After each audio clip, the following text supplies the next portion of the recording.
서서 묵도하심으로 하나님 앞에 주일 예배로 나아가도록 합니다.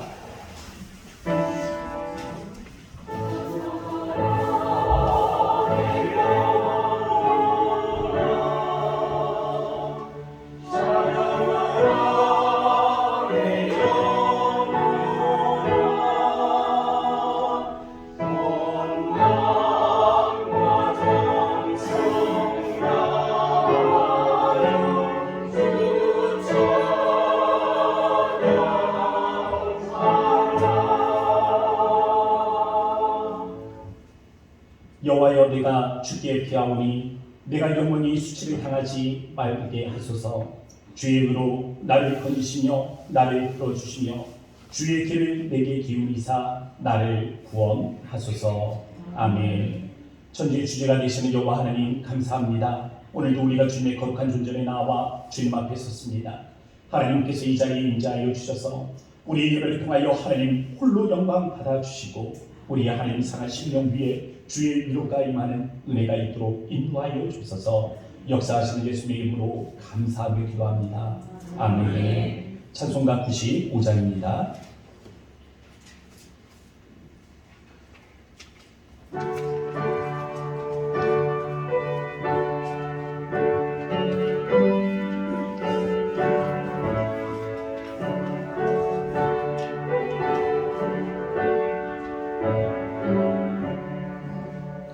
나의 기쁨 나의 소망 되시며 나의 생명이 되신 주 밤낮 불러서 찬송을 드려도 늘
이 시간 성취 교독문 11번, 10편, 17편 말씀을 교독하도록 하겠습니다.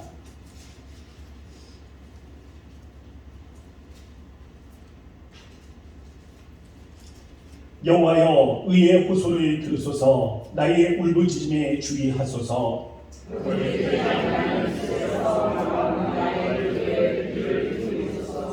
주께서 나를 판단하시며 주의 눈으로 공평함을 살피소서.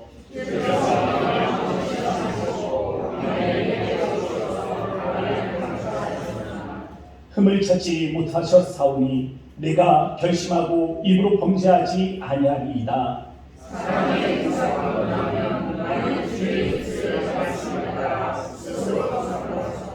포악한 자의 길을 가지 아니하였사오며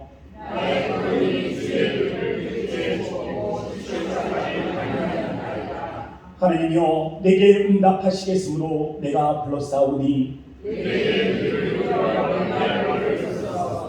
주께 피하는 자들을 그 일어나 치는 자들에게서 오른손으로 구원하시는 주여, 주의 기이한 사랑을 나타내소서. 아멘. 사도신경으로 신앙 고백하겠습니다.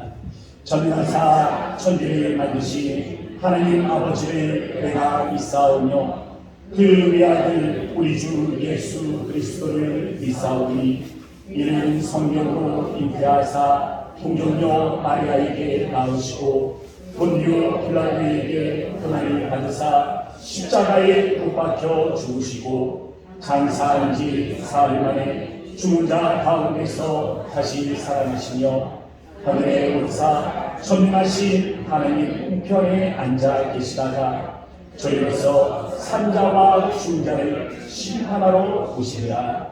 성령을 믿사오며 거룩한 공예와 성도가 서로 교통하는 것과 죄를 사하여 주시는 것과 몸이 다시 사는 것과 영원히 사는 것을 믿사옵나이다. 아멘. 자리에 앉으셔서 찬송가 384장입니다.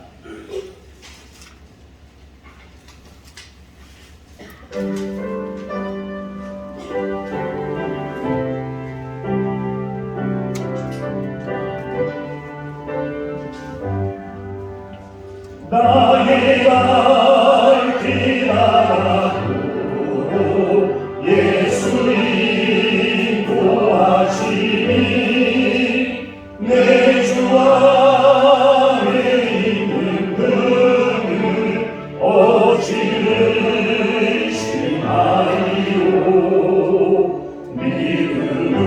믿음으로 사는 자는 아주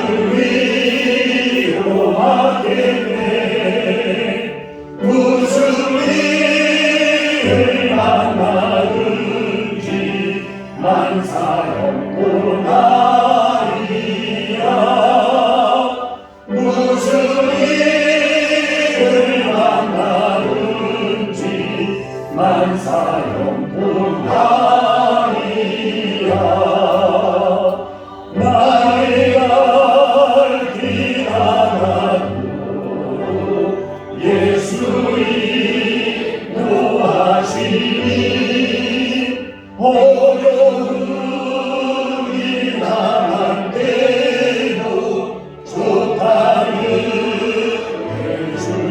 해주시네. 나는 심히 고단하고 영혼 매우 바라나 나의 앞에 왕소에서 샘물나게 하시네. 나의 앞에 왕소에서 샘물나게 하시네. 나의 갈 길 하나도 예수님 도와시니 그의 사랑 어찌 큰지 말로 할 수 없도다. 성령 담아는 영도 하늘 나갈 때에 영영은 나의 찬송 예수는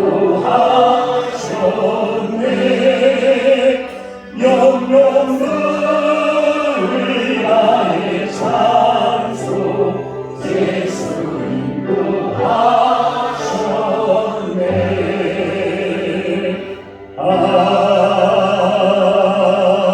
아멘. 예배를 위해서 김성태 장로님 기도해 주시겠습니다. 기도드리겠습니다. 만유의 주제가 되시며 우리의 천지 창조주 하나님이 되시는 우리 하나님을 찬양하며 경외하는 이 귀한 거룩한 주일을 하나님 앞에 나온 우리 모든 성도들 그 마음과 몸을 하나님 앞에 바칩니다. 이 시간 홀로 영광마다 주시며 우리의 마음에 헛된 모든 이 사물들을 주님 앞에 다 내려놓게 하시고 오직 영적인 하나님 예배가 될 수 있도록 우리 하나님과 교통하는 거룩한 산 제사가 될 수 있도록 우리를 더욱더 정결한 마음과 또 하나님이 우리에게 부어주시는 영적 우리의 영혼을 하나님과 이 모든 좋은 관계로 살아갈 수 있는 특권과 권세를 허락하여 주시옵소서. 이 시간 주님 앞에 간절히 기도하옵기는 우리의 모든 죄와 우리의 모든 허물을 주님 이 시간 고백합니다. 우리가 믿음으로 살아간다 하지만 우리가 하나님의 자녀로 살아간다고 하지만은 우리가 하나님의 중심으로 살아가지 못하고 세상 중심으로만 살아가고 있습니다. 세상은 무엇입니까? 인간주의 또한 인본주의 이런 신앙으로 살아가는 사람들은 절대 하나님과의 관계가 끊어질 수밖에 없습니다. 아버지 하나님, 이 시간도 우리가 하나님과의 관계는 먼저 수직관계요 우리가 이 모든 세상과 관계를 맺어가는 것 또한 하나님의 수평관계임을 우리가 깨닫게 하여 주시옵소서. 그래서 우선순위가 무엇인가를 분별케 하시고 우리가 오직 하나님의 예배로 또 말씀의 중심으로 살아가는 주의 백성들이 되게 하여 주시며 오늘 믿음은 바라는 것들의 실상이며 또 우리에게 보이지 않는 것에 증거라는 그 말씀을 우리가 깨닫게 하여 주시어서 살아계신 하나님을 우리가 경외하는 주님의 백성들이 되게 하여 주시옵소서. 세상과 우리가 타협할 때 위선적인 또한 우리의 모든 그런 헛된 형상으로만 살아가지 않도록 하나님이 역사하여 주시고 오히려 살아 역사하시는 하나님을 경외하며 우리가 하나님의 백성임을 고백하는 우리 주님의 성도들이 정말 이 세상 밖에 우리가 나가서 복음을 증거할 때나 또한 그들에게 우리에게 그리스도의 인으로서 우리가 나타내는 그런 신앙으로 살아가게 도와주시옵소서. 그래서 나라가 살고 또한 민족이 우리가 하나님 앞에 회복하는 역사가 될 줄 믿습니다. 이 나라의 모든 경제사회 이 모든 문화가 하나님 앞에 합당치 못하고 또 우리 하나님께 거룩한 주의 예배로 우리가 하나님 나아갈 때에 하나님 역사여 주시고 인도하시는 줄로 믿사오니 오늘 우리 주님의 성도들은 항상 나라를 위해 또한 민족을 위해 기도하고 또한 우리 하나님 앞에 복음을 증거하는 우리 주님의 백성들 되게 하여 주시옵소서. 이 시간 하나님 앞에 간절히 또한 기도하오기는 우리 선교사님들을 기도합니다. 아버지 우리 고향 동산교회가 파송에 나가는 우리 수행선 선교사님과 또한 우리 독일의 은문걸 선교사님의 그 거룩한 하나님의 귀한 사역지에서 우리 하나님이 쓰시고자 하시는 그 거룩한 하나님의 뜻을 세워가는 일에 아버지를 합력하여 손을 이루어 주시옵시고 또한 은문걸 선교사님의 사모님 아버지 투병 중에 있습니다. 하나님이 그 모든 치료의 과정과 하나님 애타게 하나님 회복할 수 있도록 또한 그 산지에 다시 한번 회복하는 귀한 자리가 될 수 있도록 하나님 역사하여 주시옵소서. 오늘 말씀을 증거하시는 우리 말씀으로 세워주신 전당현 목사님 또한 우리 원로 목사님 영육간에 더욱더 강건케 도와주시옵시고 오늘도 하나님의 말씀을 선포되어지는 이 귀한 말씀에 오늘도 우리의 마음 속에 날마다 감동이 되고 또 이것이 우리에게는 큰 증거로서 우리 하나님께 더욱 복음의 열매를 맺어가는 고양동산교회 모든 지체가 되게 하여 주시옵소서. 오늘도 하나님의 받으실 시온 성가대의 찬양과 또 우리의 모든 각자의 맡은 우리의 직분과 그 달란트를 하나님 앞에 드리며 오늘도 이 시간 하나님의 영광의 자리로 또 축복의 자리로 하나님이 함께하여 주시기를 바라오며 오늘도 우리를 구원하신 예수님의 이름으로 감사 기도드리옵나이다. 아멘.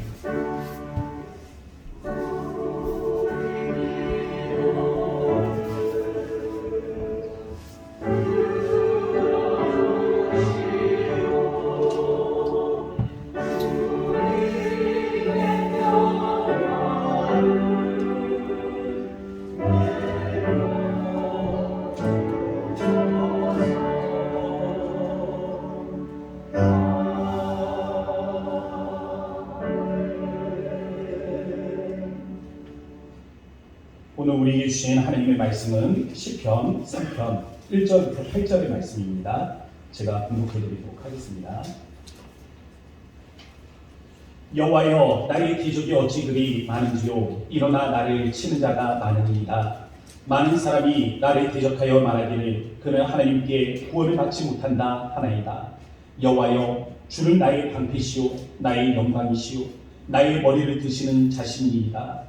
내가 나의 목소리로 여호와께 부르짖으니 그의 성산에서 응답하시는도다. 내가 누워 자고 깨었으니 여호와께서 나를 붙드시니도다. 천만인이 나를 애워싸 진친다 하여도 나는 두려워하지 아니하리이다. 여호와여, 일어나소서. 나의 하나님이여, 나를 구원하소서. 주께서 나의 모든 원수의 뺨을 치시며 악인의 일을 꺾으셨나이다. 구원은 여호와께 있사오니 주의 복을 주의 백성에게 내리소서. 아멘. 시온 성가대의 찬양이 있겠습니다.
아멘.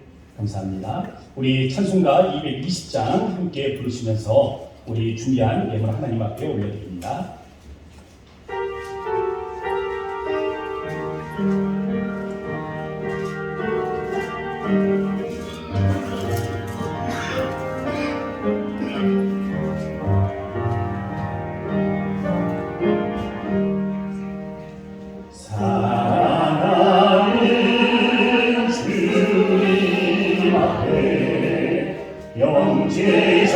영제자의 한자리에 그 시루에 생각하며 즐거운 찬송 부르네 내 주 예수 보내라 모든 사람 내 몸과 죄 완강듯이 위로하고 진심으로 사랑하세 사랑하니 주님 앞에 온갖 준서 다 바쳐서 괴로우나 즐거우나 주님만 인서서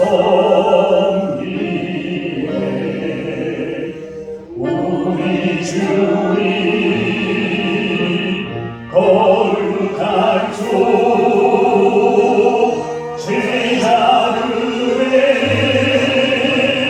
받으시소 남성비를 종의 오늘 몸소에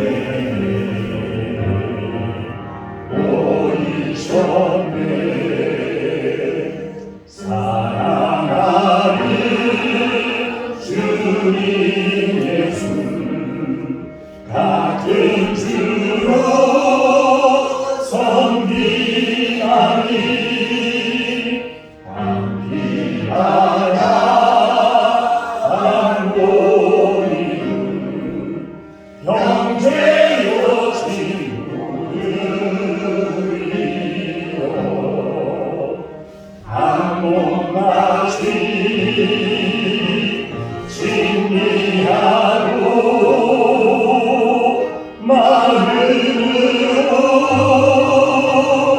하나 되어 우리 주님 크신 뜻을 지성으로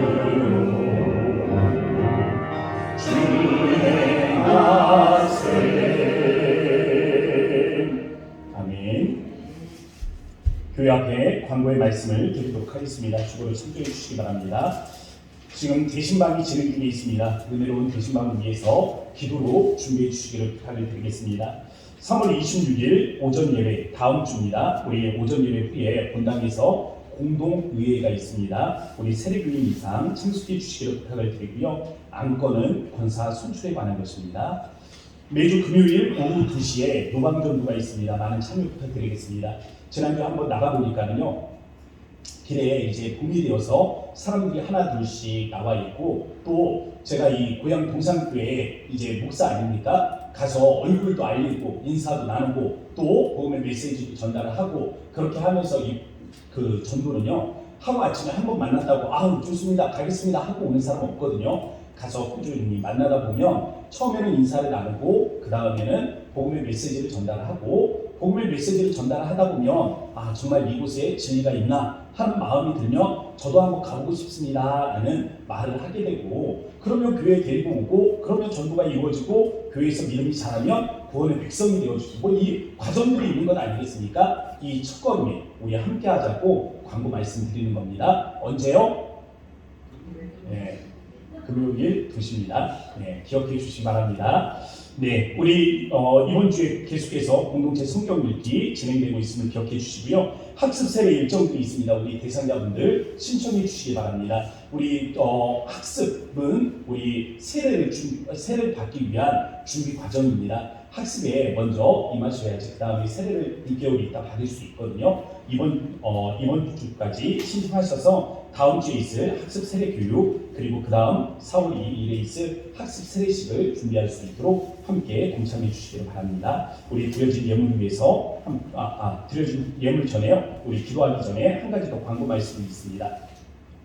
우리 지난주에 성경 암송 대회가 있었습니다. 우리 요한일서 1장 말씀을 암송을 했는데요. 우리 한 10명 정도가 동참을 했습니다. 10명이 했는데 신기한 거는요. 그 전에 우리 그 한 절 외우고 난 여기까지요 하고 들어갔지만은 우리 이번에 참석하신 분들은 첫 판에 우리 이순자 권사님께서 하셨는데 그냥 끝까지 암송하시는 바람에 끝까지 외우신 분들만 동참을 해서 10명이 함께 하셨습니다. 그래서 선물 준비한 우리 또 김성대 장로님께서 선물 준비해 주셔서 다 이렇게 또 귀한 선물로 함께 할 수 있었고요. 우리 또 다음에 할 때는 우리 더 많은 분들이 동참하실 수 있기를 바랍니다. 말씀이 우리 신앙의 기본입니다. 말씀 읽고 쓰고 외우는 것. 이 외우는 거 쉽지 않지만 우리 보여주셨습니다. 그러니까 모두가 함께 할 수 있으니까 다음에는 다 같이 저를 포함해서 모두가 다 함께 이렇게 동참하는 시간이 되었으면 좋겠습니다. 우리 함께 드려준 예물을 위해서 기도하도록 하겠습니다.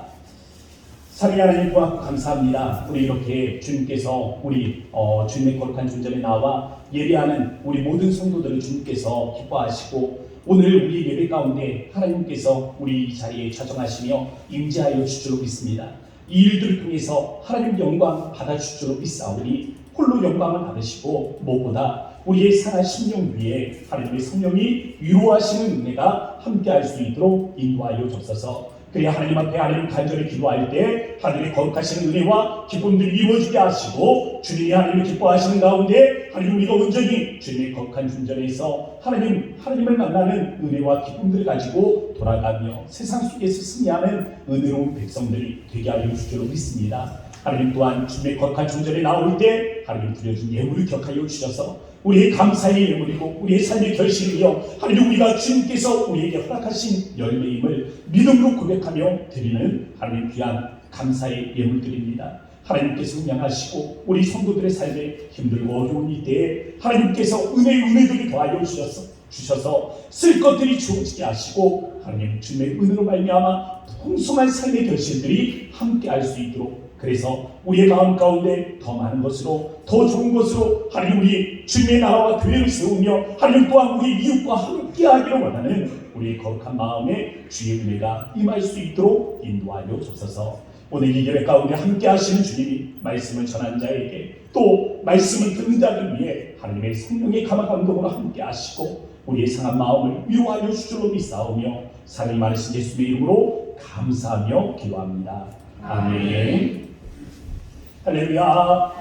네, 오늘도 주님의 거룩한 존재에 나오신 우리 모든 성도님들을 주의 이름으로 환영하고 축복합니다. 오늘 우리 주님이 만나주실 줄 믿습니다. 우리를 만나주셔서 우리의 마음을 만드시고 우리를 만나주셔서 우리의 마음에 용기를 더하시고 우리를 만나주셔서 주의 위로가 이 시간 함께하기를 주의 이름으로 축복합니다.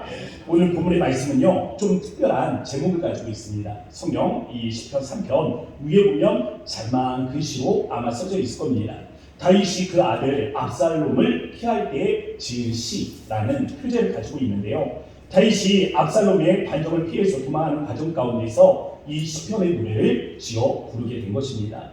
어떻게 보면 다윗의 인생 가운데 가장 절망적인 순간에 이 시편의 노래로 하나님의 사랑을 노래하고 있습니다. 저는 세상 가운데 상처받은 영혼이 있다면 우리 인생 길을 살아가면서 고되고 힘듦으로 인해서 그 아픔을 가지고 나온 성도들이 있다면 다윗의 이 시편의 노래를 통해서 하나님의 위로가 임하여지는 은총이 있기를 주의 이름으로 축복합니다. 다윗하면 떠오르는 시간이 있습니다. 어떤 시간입니까? 광야죠, 광야. 사울 왕의 그 핍박을 피해서 도망하였던 그 광야입니다. 그런데 다윗이 왕이 되었습니다. 왕이 되고 난 다음에 다윗은요 요나단의 아들 무비보셋을 왕궁으로 봅니다. 그리고 다윗의 왕자들과 함께 식사를 나누게 되죠. 요나단과의 우정 때문이었지만 또 생각을 해보면 쉽지 않은 일입니다. 왜 그렇습니까? 사울의 손자잖아요. 사울의 손자. 지금 왕권이 바뀌었습니다. 이 왕위가 바뀌었어요. 왕조가 바뀐 상황입니다. 이 베냐민 지파를 위시한 사울의 세력들이 다시금 반정을 부린다면 이 다윗을 쳐내고 다시금 이 베냐민 지파를 중심으로 한 왕조를 세우기를 원한다면 누구를 중심에 두겠습니까? 사울의 그 핏줄이 이 무비보셋을 중심으로 모이게 될 것입니다. 이러한 위기 상황 속에서도 다윗은 마다하지 아니하고 이 요나단과의 신의를 지켰습니다. 다윗은 이러한 위험을 마다하지 아니하고 무비보셋을 맞아주게 사울의 모든 땅을 이 무비보셋에게 회복시켜 준 것입니다. 그러나 압살롬의 반란이 일어났죠. 압살롬의 반란이 일어났을 때 무비보셋은 다윗과 함께하지 않았습니다. 다윗이 옛 우정을 기억하며 베풀어준 호의는 의로 되갚음되어 돌아오지 않았다라는 것입니다. 또한 압살롬의 반란은 어쩌면 미리 예견되어져 있었는지도 모르겠습니다. 어쩌면 그때 용서하지 말았어야 했는지도 모르겠습니다. 압살롬이 여동생 다말의 일로 형 암논을 쳐 죽였을 때 말입니다. 그때 용서하지 말았어야 했는데 어쩌면 압살롬의 위선적인 그 참인 모습에 속아서 다윗이 아들이기 때문에 또 용서할 수밖에 없는 그 상황에서 무지함으로 그렇게 다윗이 용서하였던 그날, 어쩌면 그 무지함이 오늘의 참혹한 현실을 만들어낸 것인지도 모르겠습니다. 그래서 후회가 됐어요. 그래서 그때가 후회가 되었습니다. 자신의 과거의 모습이 후회가 되었던 것입니다. 아히도벨이 압살롬의 모사가 되었습니다. 이 아히도벨이 압살롬의 모사가 되었을 때 압살롬과 다윗이 날 화해를 하게 되면 자기는 낙동강 우리아가 될 수 있습니다. 그래서 다윗과 압살롬이 절대 화해할 수 없는 아주 기막힌 계략을 만들어냅니다. 왕궁 옥상에 장막을 쳐요. 장막을 치고 왕궁에 남아있던 후궁들을 모조리 그곳으로 데리고 와서 온 백성들이 보는 앞에서 압살롬이 하지 말아야 할 일을 행하게 됩니다. 아버지 이 후궁들을 겁탈하게 되어지는 이 폐륜적인 상황을 연출하게 되는 것이죠. 이 소식을 전해들은 다윗의 마음에는 그때의 일이 기억이 납니다. 우리아의 아내 바세바를 범하게 되었을 때 그때 여호와 하나님께서 나란 선지자를 보내셔서 다윗을 책망하셨던 그 말씀이 기억났던 것입니다. 내가 내 눈앞에서 내 아내를 빼앗아 내 이웃들에게 주리니 그 사람들이 내 아내들과 더불어 백주에 동침하리라. 과거에 자신의 잘못했던 과거가 기억나면서 오늘의 참혹한 이 상황이 이 참혹한 이 상황의 원인이 자기 자신이었다라는 그 생각 때문에 자기 자신에 대한 환멸이 느껴지는 순간입니다. 결국 다윗이 느꼈던 그런 감정이 어쩌면 오늘이 살아가는 우리의 감정이 아닐까 생각을 해봅니다. 오늘 우리가 느끼는 배신감 바로 이런 것 아니겠어요?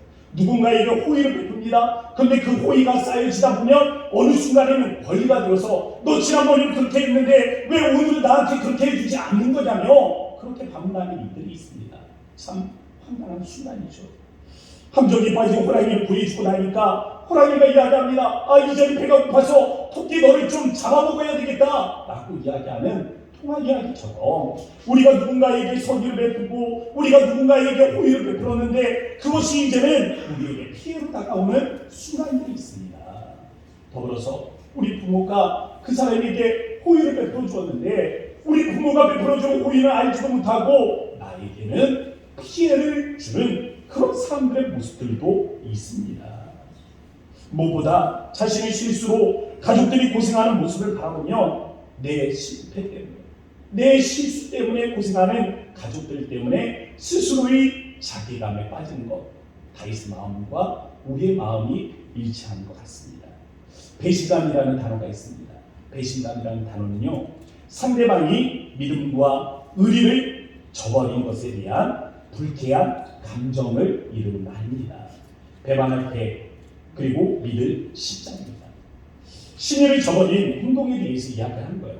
배신감은요, 말 그대로 표현하면 모르는 사람에게는 배신감을 느낄 수가 없습니다. 이 신뢰의 관계가 없는 사람, 신뢰하지 않는 사람에게는 배신감이라는 상처를 입을 필요가 없습니다. 배신감은요, 신뢰의 감정이 있는 곳에 임하게 되는 것입니다. 혈연으로 묶여있는 부모와 자식의 관계에서 경험할 수 있는 그런 감정이죠. 또 사랑이라는 관계로 연결돼 남녀 사이에서 찾을 수 있는 감정이기도 합니다. 또 직장에서는 한 팀이라는 이 소속감에서 느끼게 되는 그러한 감정이기도 합니다. 또 믿음의 공동체 안에서는 한 식구라는 이 끈끈한 정이 깨어질 때 느껴지는 감정이기도 합니다. 이 배신감이라는 감정이 바로 이와 같은 신뢰를 바탕으로 하고 있습니다. 사람에게 상처받을 생긴 배신감, 그런데 이런 감정이 결국에는 하나님으로부터 올라오는 은혜와 축복을 가로막는 걸림돌이 된다는 것입니다.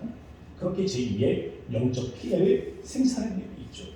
누군가를 미워하는 마음을 가지고 있는데 우리는 미워할 수가 없습니다. 누군가를 미워하는 마음으로 우리는 하나님의 축복의 사람이 될 수 없다는 이 영적 현실을 알고 있기 때문에 그렇습니다. 저는 그러한 마음 가운데 오늘 마음의 상처가 있고 사람에게 억울함이 있고 사람에게 상처가 있는 분들이 있다면 오늘 다윗에 관한 이 말씀을 통해서 치유의 역사를 경험할 수 있기를 주의 이름으로 축복합니다. 오늘 본문의 말씀을 뭐라고 할까 고민하다가 아들과 이야기를 나눴습니다. 아들, 너 다윗왕 알지? 다윗왕이 압살롬이라는 이 왕자를 가지고 있는 거 알아? 라고 물어보니까 이 아이도 성경의 이야기를 좀 알아봐요. 자기가 말을 찾아가면서 이야기합니다. 알지? 아빠, 이 압살롬 왕자가 다윗 왕을 왕궁에서 쫓아냈잖아 라고 이야기를 하는 겁니다. 그래서 제가 다시 물어봤어요. 아들, 그러면 그때 다윗 왕의 마음이 어땠을까? 라고 물어보니까 아들이 그러더라고요. 미웠겠지. 아들 압살롬이 믿지 않았겠어? 라고 이야기를 하는 겁니다. 그래서 제가 다시 말했어요. 아니, 그냥 미워할 수만은 없었을 거야. 아들이잖아. 그냥 그 상황이 싫고 그 상황이 괴롭고 그 상황이 화가 났지만 그렇다고 아들을 미워하지는 못했을 거야. 아들, 아빠는 우리 아들이 이 아빠를 배신하는 상황이 있어도 절대로 아들 미워하지는 않을 거야. 꼭 기억해. 그때 아들이 이야기합니다. 아빠, 아빠는 권력이 없잖아. 제가 이 이야기를 들으면서요. 아빠는 권력이 없으니까 아빠 배신할 일도 없다. 안심해라. 라는 뜻으로 저한테 하는 이야기로 알아들었습니다. 시편 3편의 말씀은요. 아들 압살롬의 반란을 피해서 도망가면서 다윗이 부른 시편의 노래입니다. 그런데 이 1절과 2절에 반복되는 단어가 있습니다. 나의 대적입니다. 과연 다윗이 말하는 대적은 누구를 이야기하는 것일까요? 다윗은 2절에서 나의 대적, 나를 치는 자에 대한 힌트를 이렇게 주고 있습니다. 그의 대적은 다윗에 대해서 이렇게 말하는 자입니다. 그는 하나님께 구원을 받지 못한다. 그는 하나님께 구원을 받지 못한다. 상황적으로 우리가 해석해보면 다윗의 적은 압살롬이라고 생각이 되어집니다. 그러나 다윗이 말하는 대적은 압살롬이 아닙니다. 소리의 음성입니다. 그는 하나님께 구원을 받지 못한다는 이 소리고 이 음성입니다. 배신감과 모멸감, 수치심과 치욕, 후회의 감정들이 이 가득한 그러한 상황 속에서 늘 우리에게는 두 개의 음성이 존재합니다. 하나는 하늘로부터 들려오는 음성입니다. 또 하나는 우리의 마음을 미혹하는 소리입니다. 사단은 우리의 약한 마음을 이용해서 호시탐탐 기회를 엿보고 있습니다. 그러면서 우리의 마음이 약해졌을 때 우리에게 찾아와서 우리에게 미혹하는 소리로 속삭입니다. 너야 뭐 항상 그렇지. 너같이 약한 사람이 늘 그렇게 속고 사는 거지. 이거 모두 너 때문이야. 그들은 우리로 넘어지게 하는 존재들입니다. 그들의 음성은 우리를 파괴합니다. 미혹하는 소리를 듣고 있으면 우리의 자존감이 파괴가 되어지고, 미혹하는 소리를 듣고 있으면 불안한 마음과 두려움들이 찾아오게 됩니다. 그리고 사는 것조차 힘들어지게 되죠. 그리고 무능한 자신이 원망스러워집니다. 딱히 자기를 돕는 손들도 기댈 만한 사람들도 없다라는 현실 앞에서 우울감이 찾아오게 되죠. 그래서 우울증에 빠지는 비참한 일들이 일어나는 것입니다.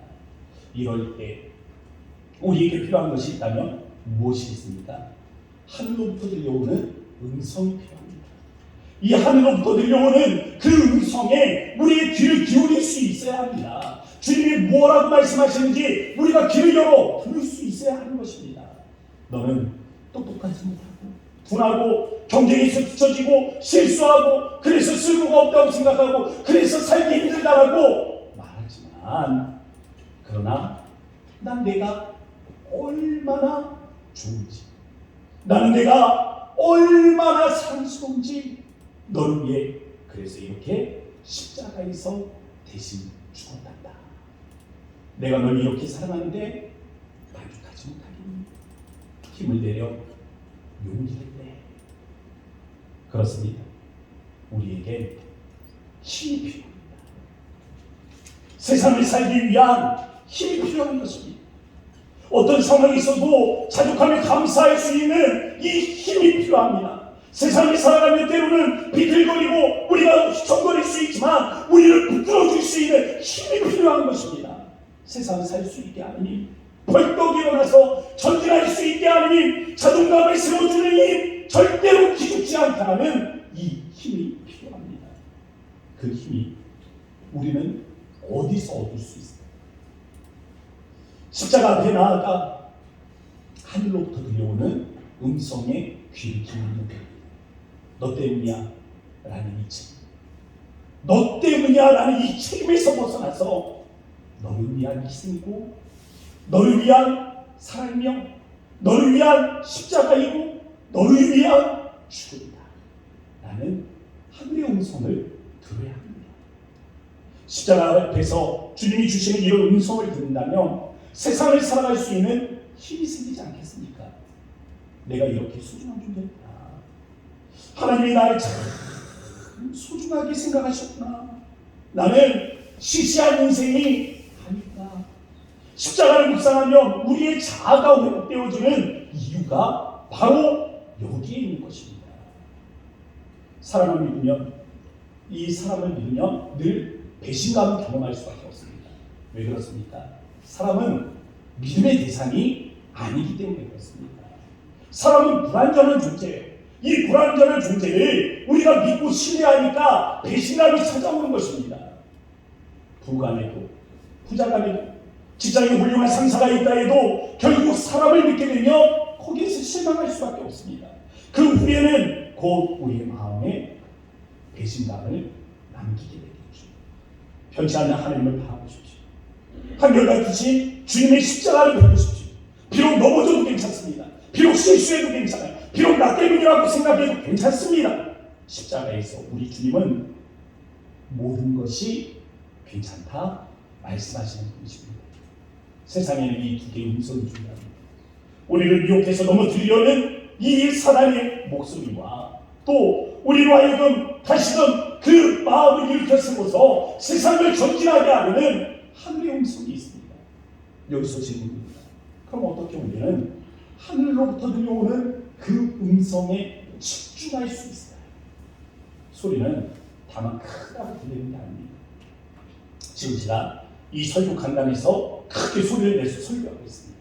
그런데 뒤에서 누가 속속속 이야기를 하면 여러분들은 어떤 소리에 더 귀가 기울여집니까? 큰 소리보다 궁금한 쪽에 더 소리가 집중이 됩니다. 그래서 그 작은 소리에도 집중이 되면서 그 소리를 듣게 돼요. 지금 이 순간에 이 세상에서 가장 큰 소리는 뭐겠습니까? 지구가 돌아가는 소리입니다. 지구가 돌아가는 소리는 엄청 큰 소음을 일으키고 있지만 우리는 그 소리를 듣지 못합니다. 우리는 소리가 큰 것을 듣는 것이 아니라 우리가 집중하고 있는 그 소리를 듣게 되는 것입니다. 하늘의 음성에 귀를 집중하시기 바랍니다. 하늘로부터 들려오는 하나님의 그 음성에 우리가 집중하면 하나님의 그 목소리를 들을 수 있습니다. 주님의 음성은 오늘도 우리를 사랑한다. 오늘도 우리와 하여금 힘을 내라 말씀하십니다.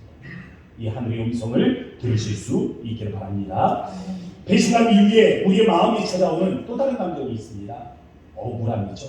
억울함. 왜 나에게 이런 일이 생겼는지에 대한 의구심이 우리의 마음을 공격하게 되는 겁니다. 성경에 보면 억울함이라는 단어에 가장 이 인생의 여정에서 가장 대표할 수 있는 그러한 사람으로 요셉이 꼽히는 것 같습니다. 요셉의 인생을 보면 배신의 연속이죠. 배신의 연속입니다. 아버지 야곱이 라헬이 죽은 이후에 이 요셉을 극진히 사랑하는 마음으로 애처롭게 돌보게 됩니다. 그러면서 극진한 사랑을 돌보죠. 이러고 형들의 마음에 질투심이 싹틉니다.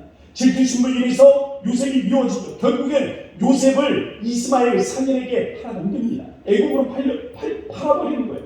편견과 오만이 빚어낸 갈등의 결과물입니다. 요셉의 인생 가운데 억울함의 여정은 여기서 끝나지 않습니다. 애국을 팔려왔어요.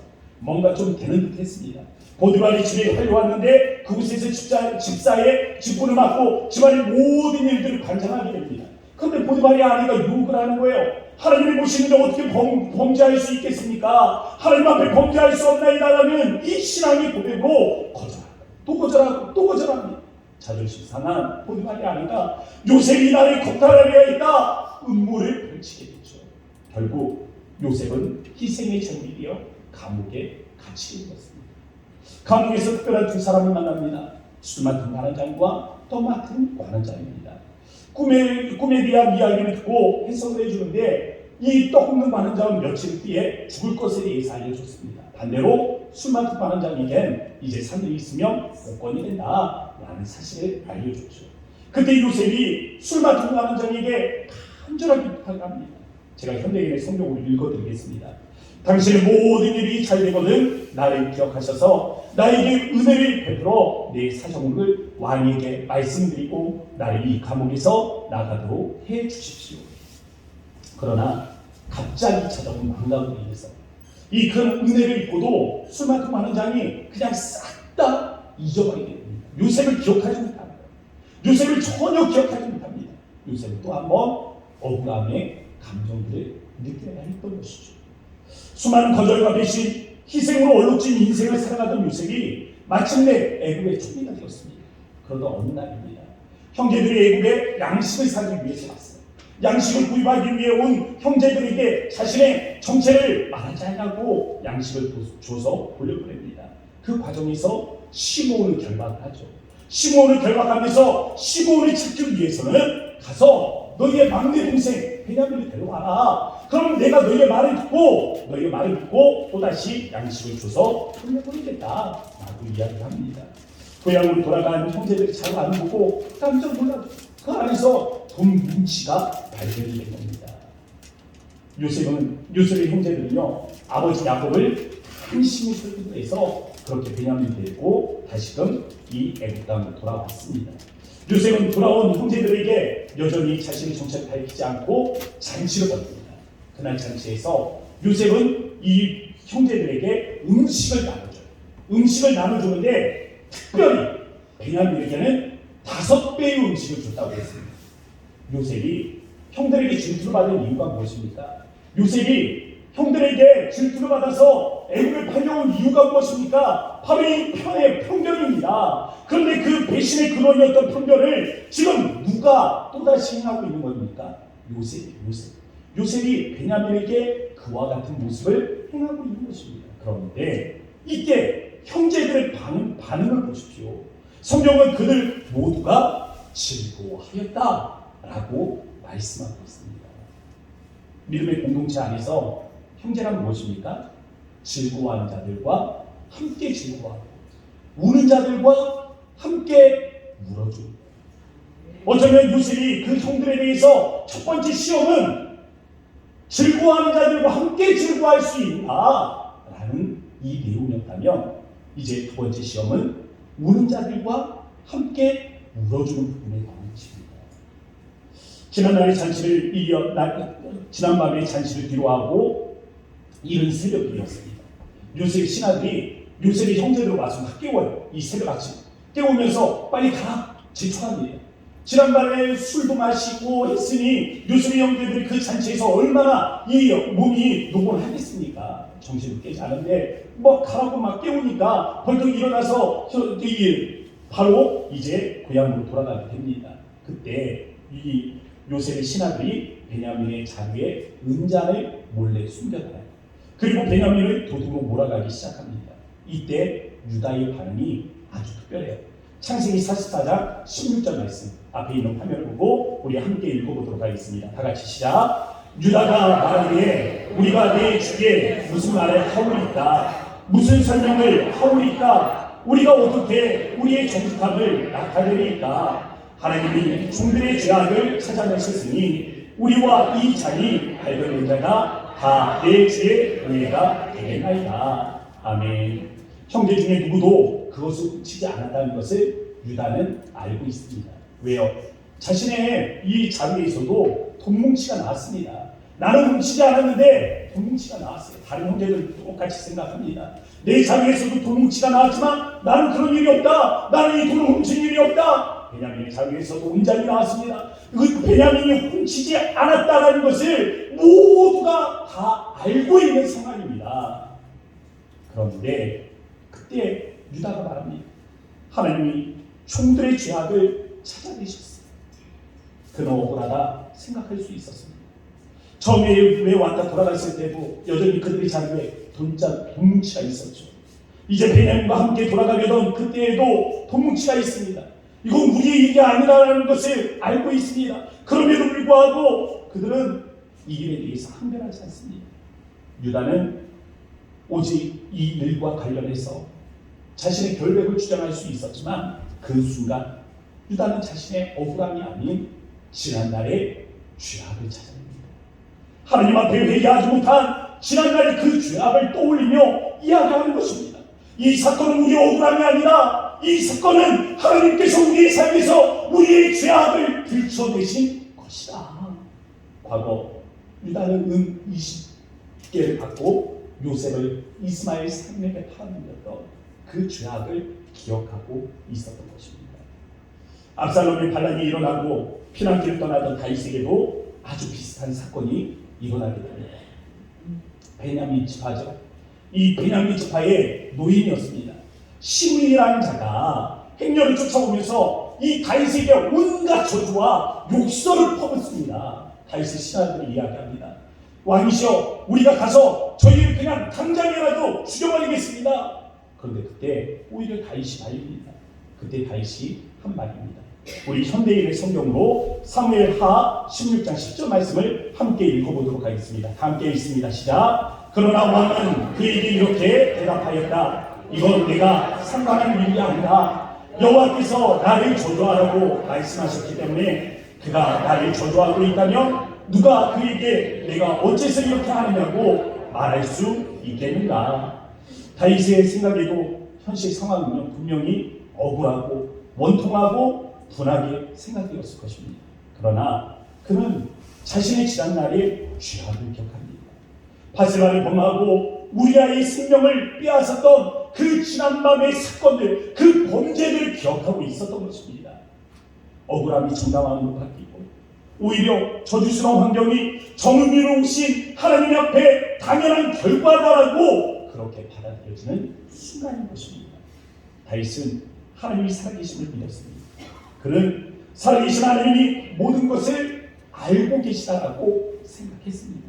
그러므로 시므이를 통해서 자신의 죄악이 충분히 저주를 받았다며 이로 인해 이제는 하나님이 자신을 축복해 주실 수도 있으리라 고백하는 것입니다.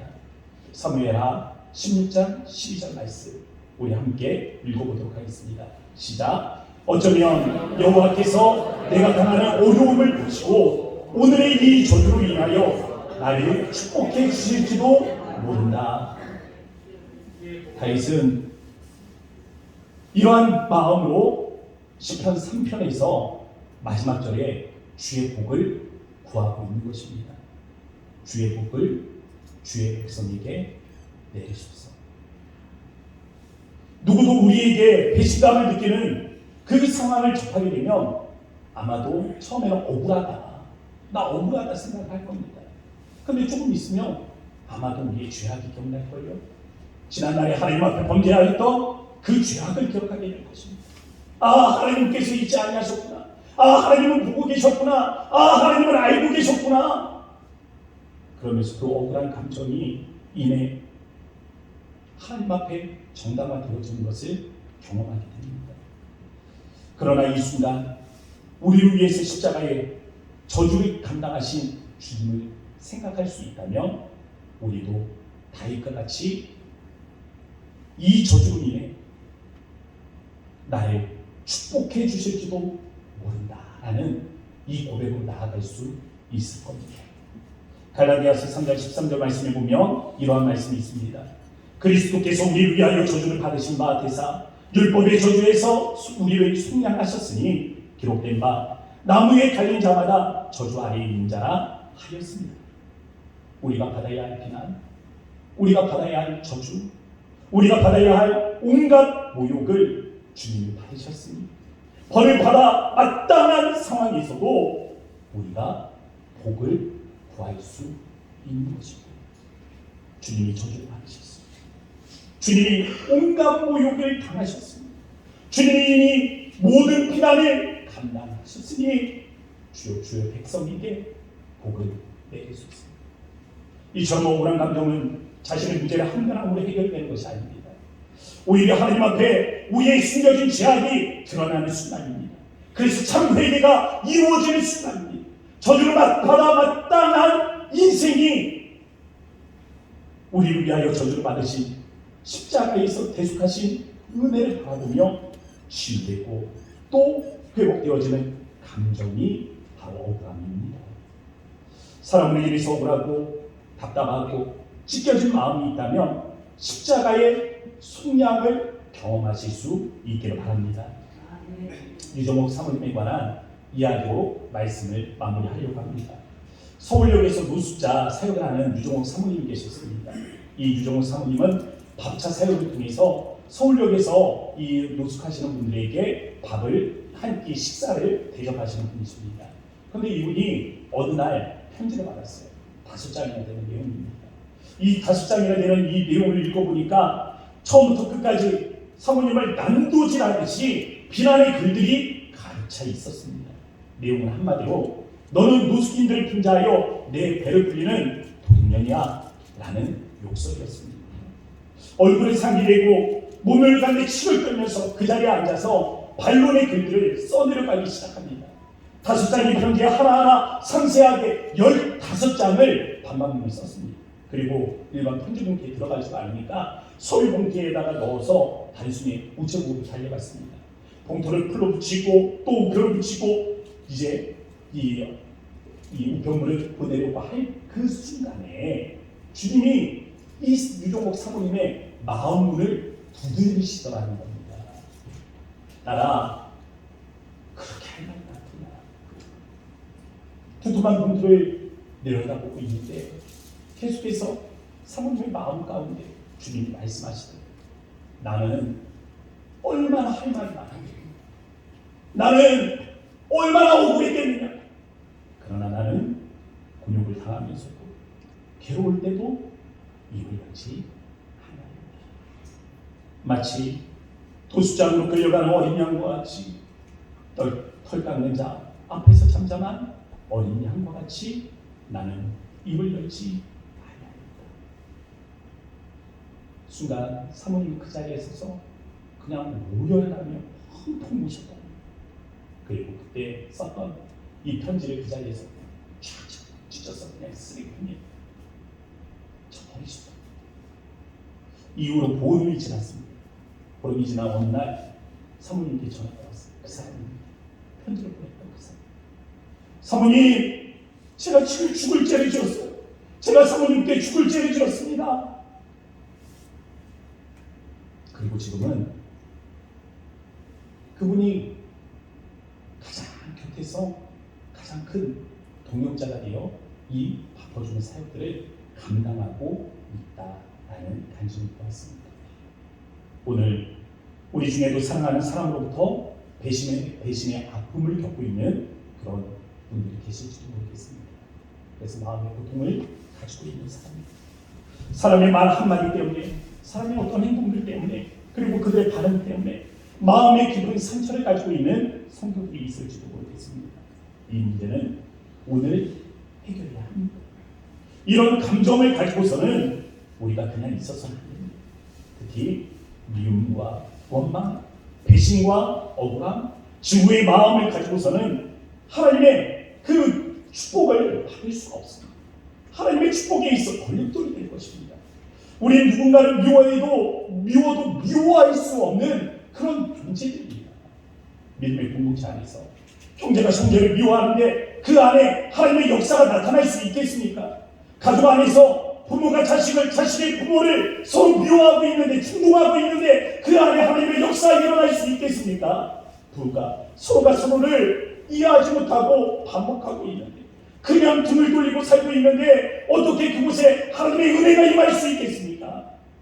그것이 하나님의 은혜를 막아서는 걸림돌이 되고 있는 것입니다. 우리는 하나님의 은혜로 사는 사람으로서 미워도 미워할 수 없습니다. 사람으로부터 받은 저주, 그것도 억울합니다. 우리가 그 마음의 미움 때문에 하나님으로부터 임하는 축복을 받을 수 없다면 우리는 또 억울한 존재가 되지 않겠습니까? 오늘 이 시간 주의 말씀 앞에서 그 모든 상한 마음들, 그 마음의 모든 상처들을 치우고 온전함으로 삶의 현장으로 돌아갈 수 있는 은혜가 있기를 바랍니다. 이 시간 우리가 합심해서 기도할 때 사람으로 인해 상한 우리의 마음을 주의 십자가로 고쳐달라고 우리 함께 기도하도록 합시다. 주님의 십자가 앞에 나아가 주의 음성, 하늘로부터 들려오는 그 음성에 우리의 귀를 집중할 수 있었으면 좋겠습니다. 이 시간 다 함께 우리 주의 이름 한번 부르시고 간절한 마음으로 기도하도록 합니다. 주여, 아버지 하나님 그렇습니다. 우리가 하나님의 거룩한 주님 앞에 나와 아버지 예배하며 아버지 사님 우리 하나님 주신 아버지 거룩하신 하나님 우리들 하나님 우리가 하나님 바라보며 나아가기를 바랍니다.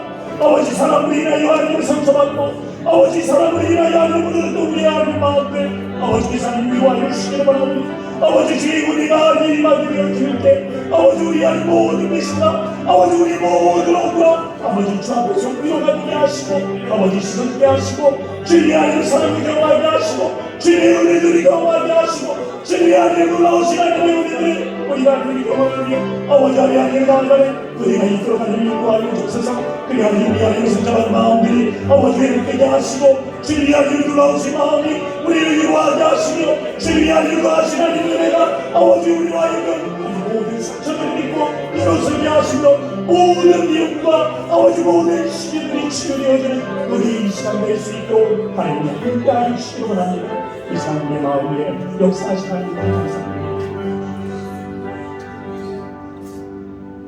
사랑의 하나님 감사합니다.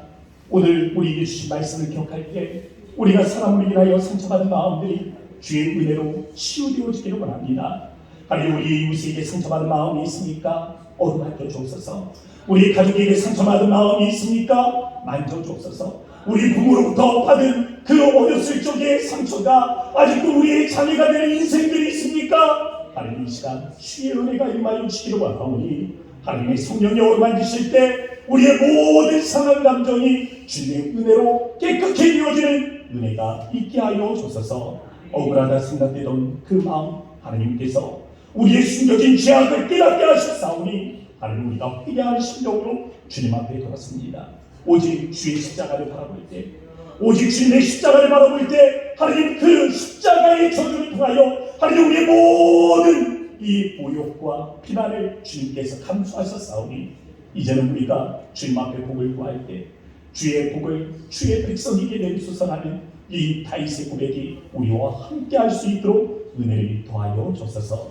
우리 이 자리를 함께한 모든 자들 위해 주의 은혜가 함께할 줄로 믿사오며 살림 하신 예수님의 이름으로 감사하며 기도합니다. 아멘. 이 시간 우리 다 함께 일어나셔서 찬송가 408장 함께 찬양하신 이후에 고영 목사님께서 축도로 예배를 마무리해 주시겠습니다.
못하네 그 사랑 내 맘 여시고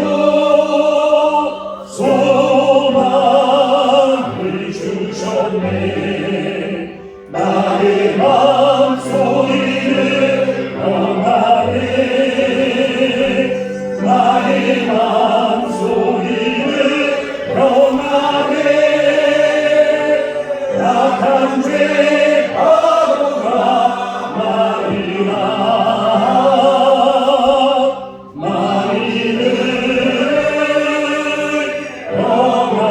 영하네 주 예수 온다 오라니 외로움 소란이나 주 함께 오라 나를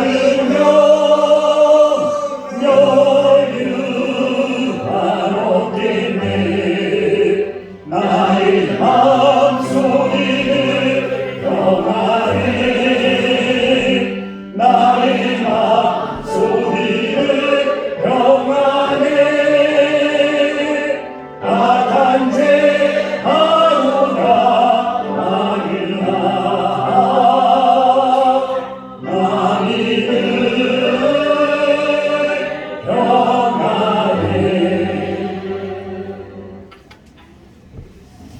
이제는 길이요 진리요 생명이 되시는 우리 주 예수 그리스도의 은혜와 하나님 우리 아버지 극진하신 사랑하심과 성령의 감동과 위로교통 충만하심이 보혈의 사랑으로 사랑하기를 원하는 모든 성도들과 이제로부터 영원 무궁토록 함께 있을지어다. 아멘.